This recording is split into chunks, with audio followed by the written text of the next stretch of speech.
సికింద్రాబాద్ హైదరాబాద్ రెండు కూడా ఈరోజు కాదు శతాబ్దాలుగా 1591లో హైదరాబాద్ మహానగరానికి ఆనాడు కులీ కుతుబ్ షా గారు పునాది వేస్తే ఆ తర్వాత విస్తరించే క్రమంలో హైదరాబాద్ విస్తరిస్తూ మరి జంట నగరాలుగా అటు సికింద్రాబాద్ ఇటు హైదరాబాద్గా మరి జోడెద్దుల మాదిరిగా ఒకదాన్ని ఇంకోదాన్ని విరదీయలేకుండా అట్లా అభివృద్ధిలో కానీ అల్టిమేట్గా విస్తరణలో కానీ రెండు నగరాలు భారతదేశంలో అదేవిధంగా ప్రపంచవ్యాప్తంగా కూడా ఇంగ్లీష్లో ట్విన్ సిటీస్ అని అలాగే తెలుగులో జంట నగరాల పేరుతో అందరికీ కూడా ఈ ప్రాంతం గురించి తెలిసిన వాళ్ళందరికీ కూడా సుపరిచితమైన నగరాలు హైదరాబాద్ సికింద్రాబాద్.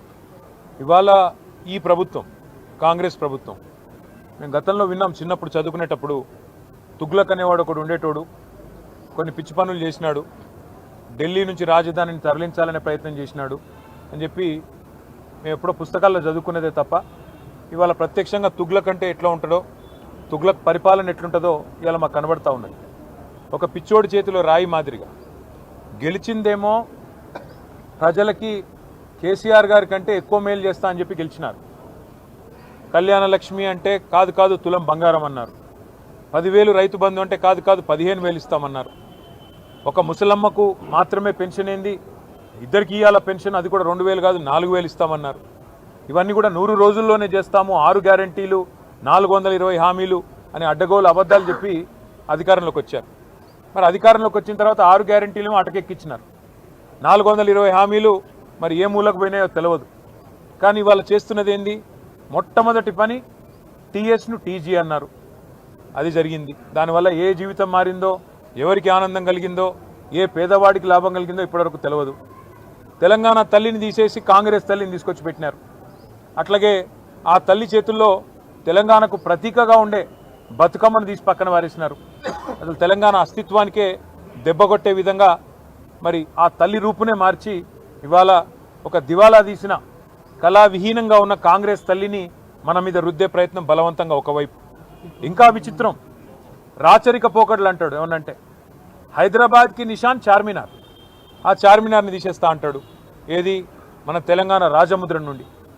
కాకతీయ రాజులు, కాకతీయ డైనాసిటీ వారు తెలంగాణకు చేసిన విశేషమైన మేలు మీరు చూడాలి అనుకుంటే మీరు తెలంగాణలోని ఏ జిల్లాకి పోయినా వారు కట్టించిన చెరువులు, వారి ఆధ్వర్యంలో జరిగిన వ్యవసాయ పురోగతి ఇవన్నీ మీకు కనబడతాయి.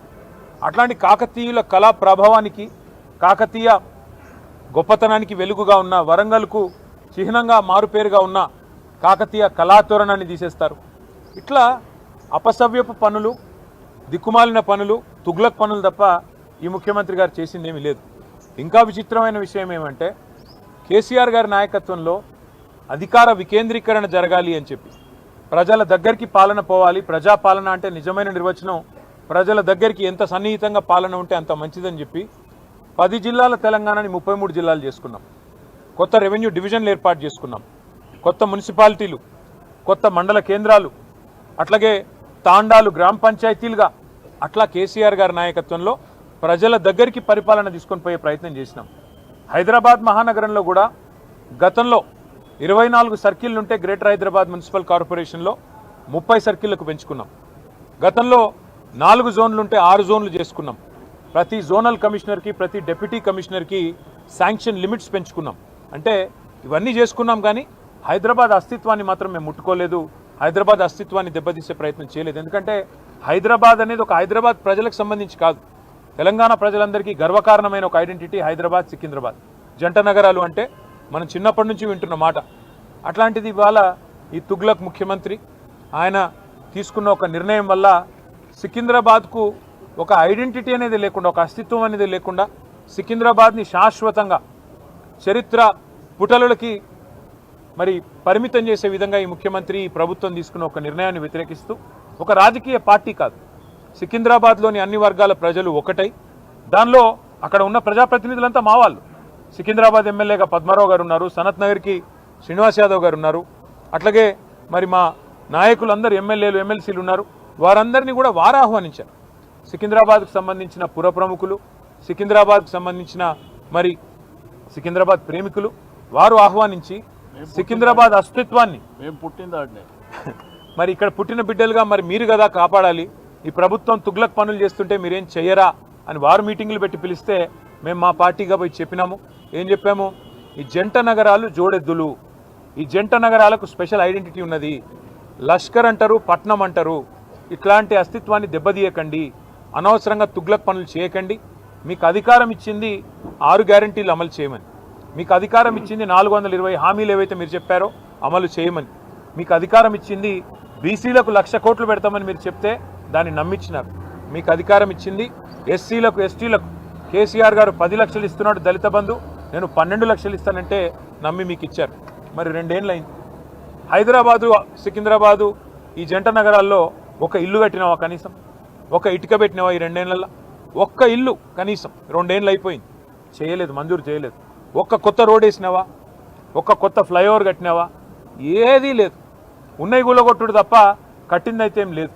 ఆ కూలగొట్టే క్రమంలో విధ్వంసం మాత్రమే తెలిసిన ఈ ముఖ్యమంత్రి ఇవాళ సికింద్రాబాద్ అనే పదాన్నే లేకుండా విధ్వంసం చేసే ఆలోచన చేస్తుంటే దాన్ని ప్రతిఘటిస్తూ ఇవాళ సికింద్రాబాద్ పెద్దలందరూ కలిసి ఒక శాంతి ర్యాలీ అని పెట్టుకున్నారు.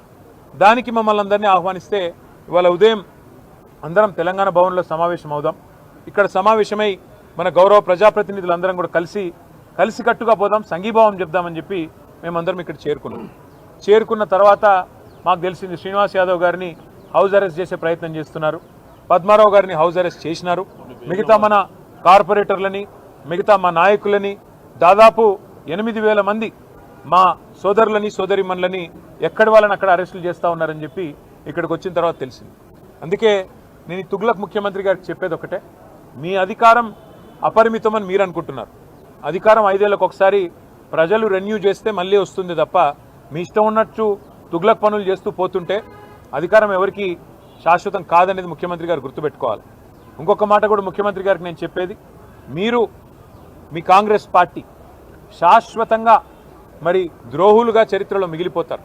తెలంగాణ అస్తిత్వాన్ని దెబ్బతీసిన ద్రోహులుగా, తెలంగాణ తల్లిని రూపుమాపి కాంగ్రెస్ తల్లిని ప్రతిష్ఠించిన ద్రోహులుగా, తెలంగాణ సంస్కృతిని తెలంగాణ అస్తిత్వానికి చిహ్నమైన కాకతీయ కళాతోరణాన్ని, చార్మినార్ని, తెలంగాణ ఆడపడుచులకు అత్యంత ప్రీతిపాత్రమైన బతుకమ్మని, వీటిని దెబ్బతీసిన ద్రోహులుగా నీ ప్రభుత్వం నీ పార్టీ నిలబడిపోతుంది.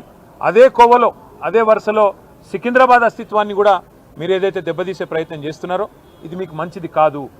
ఒకటి మాత్రం పక్కా, ఇవాళ మీరు ఈ ర్యాలీని ఏదో భగ్నం చేసి మా వాళ్ళని కొంతమందిని అరెస్ట్ చేసి మీరేదో సాధించినాము అని చెప్పి మీరు పైశాచికానందం పొందొచ్చు, కానీ ఇది తాత్కాలికం మాత్రమే. తప్పకుండా శ్రీనివాస్ యాదవ్ గారు చెప్పినట్టు కోర్టుకి పోతాం.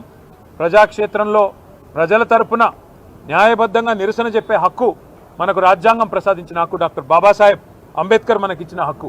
అట్లాంటి హక్కును ఈ జనవరి మాసంలో జనవరి 26న అయితే మనం రిపబ్లిక్ డేగా జరుపుకుంటామో, మరి రిపబ్లిక్ డేకి 10 రోజుల ముందు మరి రాహుల్ గాంధీ గారు పెద్ద పోజులు కొడతా ఉంటాడు కాన్స్టిట్యూషన్ పట్టుకొని, ఇగో మేము కాన్స్టిట్యూషన్ సంరక్షకులము రాజ్యాంగ రక్షకులం అని చెప్తాడు. ఇదేనా మీరు రక్షించే పద్ధతి? ఒక శాంతి ర్యాలీని భగ్నం చేసి ప్రజలకు నిరసన చెప్పే హక్కు లేకుండా చేసి ఎక్కడి వాళ్ళని అక్కడ అరెస్టు చేసి ఇదా మీరు చేసే రాజ్యాంగ రక్షణ నేను అడుగుతా ఉన్నా. అందుకే శ్రీనివాస్ యాదవ్ గారు చెప్పినట్టుగా కోర్టుకి పోతాం, ప్రజలను కూడా జాగరూకులు చేస్తాం. జంట నగరాల అస్తిత్వాన్ని దెబ్బతీసే ప్రయత్నం చేస్తున్న ఈ తుగ్లక్ సర్కారుకు తప్పకుండా ప్రజాక్షేత్రంలోనే బుద్ధి చెప్తాము. అట్లాగే నాకైతే సంపూర్ణమైన విశ్వాసం ఉంది, తప్పకుండా మళ్ళీ కేసీఆర్ గారి నాయకత్వంలో మా పార్టీ తిరిగి ప్రజల దీవెనలతో తప్పకుండా ప్రజల ఆశీర్వాదంతో అధికారంలోకి వస్తుంది. గతంలో మేము రాజశేఖర రెడ్డి గారి ప్రభుత్వం ఎంసీహెచ్ను జిహెచ్ఎంసీ చేస్తే మేమేం వ్యతిరేకించలేదు.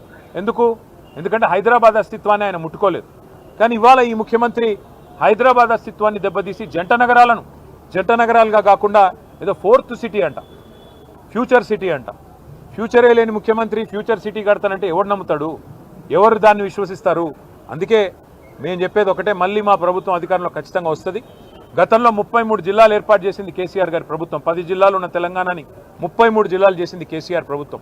ఒకవేళ సికింద్రాబాద్ ప్రజల మనోభిష్టమే అయితే, సికింద్రాబాద్ ప్రజల మనోభిష్టం సికింద్రాబాద్ జిల్లా కావాలన్నదే ఉంటే తప్పకుండా మరొక జిల్లాగా సికింద్రాబాద్ని కూడా ఏర్పాటు చేసే దిశగా మా ప్రభుత్వం వచ్చిన తర్వాత ఆలోచన చేస్తాం. ఈ ముఖ్యమంత్రి గారు ఉన్న జిల్లాలు తీసేస్తా అంటున్నాడు. ఆయన కోపం ఏందో ఆయన బాధ ఏందో మాకైతే అర్థం కావట్లేదు.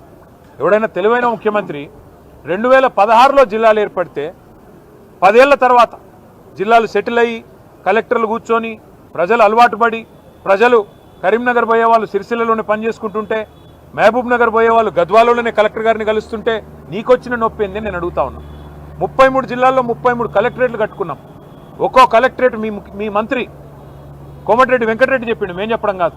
ఇలాంటి కలెక్టరేటు ఏదైతే ఇక్కడ ఉన్నదో భువనగిరి కలెక్టరేట్ చూసినాక కోమటిరెడ్డి వెంకటరెడ్డి ఆనాడు ఎంపీగా చెప్పినాడు కొన్ని రాష్ట్రాల్లో సెక్రటేరియట్లు కూడా ఉండే ఇట్లా అని చెప్పినాడు. గంత అద్భుతంగా సెక్రటేరియట్ కంటే కూడా తలదన్నే విధంగా కలెక్టరేట్లు కట్టి ప్రజల దగ్గరికి పాలన తెచ్చి ప్రజల మనోభావాలను గౌరవిస్తే ఈ ముఖ్యమంత్రికి వచ్చిన ఇబ్బంది ఏంది, ఈ ప్రభుత్వానికి వచ్చిన ఇబ్బంది ఏందని మేము అడుగుతా ఉన్నాం. అట్లాగే అవసరమైతే సికింద్రాబాద్ను జిల్లా చేసే దిశగా ఆలోచన చేయాలి కానీ సికింద్రాబాద్ ప్రజల మనోభావాల్ని గౌరవించే దిశగా ఆలోచన చేయాలి కానీ ఈ రకంగా జంట నగరాలని వాటి అస్తిత్వాన్ని చావుదెబ్బ కొట్టే విధంగా ఫ్యూచర్ సిటీ పేరిట 4th సిటీ పేరిట పనికిమాలిన తుగ్లక్ పనులు చేయకుండా మరి ప్రజల మనోభావాల్ని గౌరవించే దిశగా పోవాలని అట్లాగే తప్పకుండా న్యాయస్థానానికి పోతాం. శాంతి ర్యాలీ ఇవాళ నిజానికి కొన్ని వేల మంది అనుకున్నాం కానీ కోర్టు పర్మిషన్ ఇస్తే ఎంత బ్రహ్మాండంగా చేయాలో అంతకంటే గొప్పగా చేసి చూపెడతామని చెప్పి కూడా తెలియజేస్తూ సికింద్రాబాద్ ప్రజలకి మేము చెప్తా ఉన్నాం, ఈ తుగ్లక్ ముఖ్యమంత్రి ఒకవేళ తుగ్లక్ పనులు చేసినా దాన్ని తిరిగి మార్చి మీ మనోభావాల్ని గౌరవించే బాధ్యత బీఆర్ఎస్ తీసుకుంటుంది. మీరు తప్పకుండా కేసీఆర్ గారి నాయకత్వంలో మీ మనోభావాల్ని వారికి కూడా నివేదించి తప్పకుండా మీ ఆలోచనని గౌరవించే విధంగా ముందుకు పోతామని చెప్పి తెలియజేస్తూ ఈరోజు మరి అరెస్ట్ అయిన వారందరినీ కూడా బేషరతుగా, ఎందుకంటే మేము మరి వారికి అనవసరంగా ఇన్కన్వీనియన్స్ కాజ్ చేయాలని మేము కూడా అనుకోవట్లేదు, అరెస్ట్ అయిన వారిని బేషరతుగా విడుదల చేయాలని చెప్పి కూడా మేము పోలీసు వారికి కూడా డిమాండ్ చేస్తూ మరి ఇట్లాంటి తుగ్లక్ పనులు మానుకోవాలని ముఖ్యమంత్రి రేవంత్ రెడ్డి గారిని కూడా మరొకసారి హెచ్చరిస్తూ మీ అందరు కూడా మీడియాకు కూడా థ్యాంక్స్. పోరాడుదాం సికింద్రాబాద్.